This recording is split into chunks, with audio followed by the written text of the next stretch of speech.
Hello everyone, my name is Shamika, aka Paging at Lead, and welcome to the channel. If you're new here, hi, how are you? And to all my subscribers, thank you and lovely to see you again. Welcome to another episode of Conversations with a Naturopathic Medical Student. Consider this a space where we answer questions that sometimes we don't know how to ask, while also getting real about the naturopathic medical student experience. Now, I am a former allopathic medical student navigating the world of naturopathic medical school and currently in my second year. Thank you. Thank you. In this episode, it's all about how to use this book right here. So let's get started.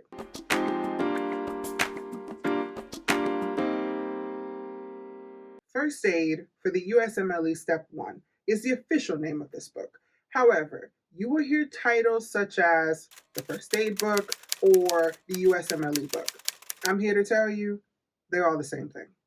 This is essentially a manual that houses mnemonics, figures, tables, all to help you focus on high yield concepts. There is also a plethora of photos and illustrations designed to help you visualize processes, disorders, and clinical findings.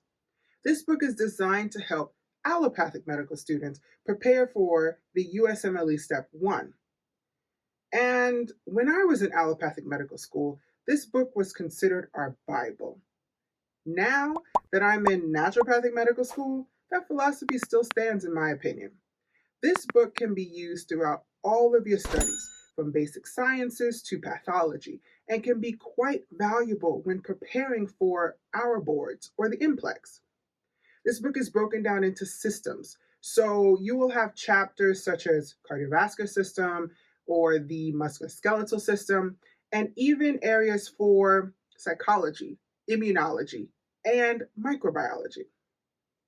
Within each section, you will have subsections for anatomy, physiology, biochemistry, pathology, and any relevant pharmacology. So, how do you use this book as a naturopathic medical student? Great question. I will be more than happy to answer it for you. When you're in your classes and you come across a new topic, refer to this book for any relevant mnemonics, pictographs, tables, etc. All of these would help you in understanding the new information. So essentially, reference this book throughout all of your classes. Then, when you're writing your notes, you can add in the new information that you found.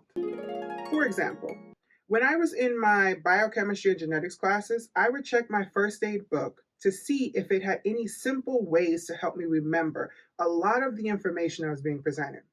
By the way, this book has an amazing biochemistry and genetics section that will help simplify a lot of the concepts that you will be learning in those classes.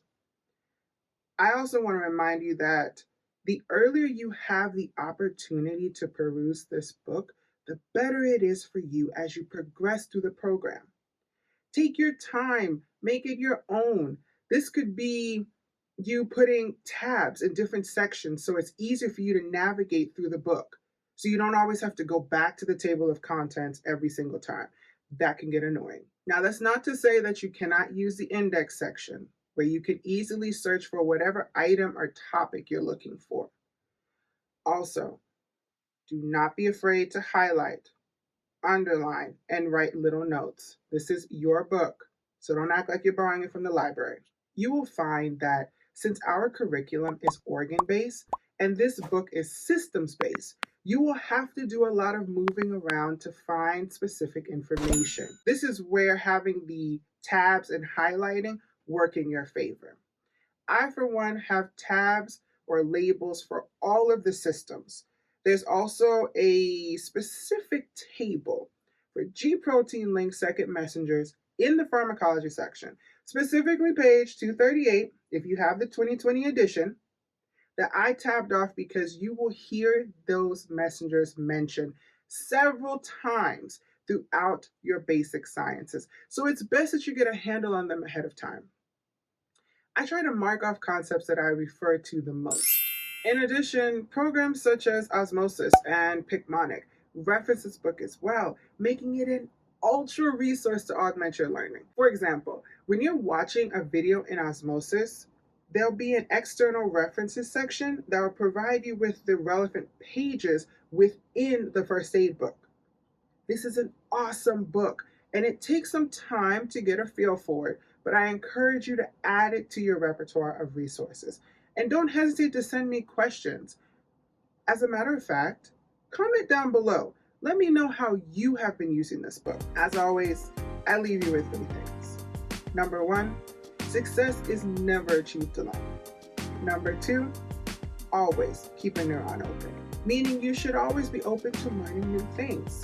And number 3, if you are liking the content on this channel and want to show your support, be sure to click that subscribe button and give this video a thumbs up.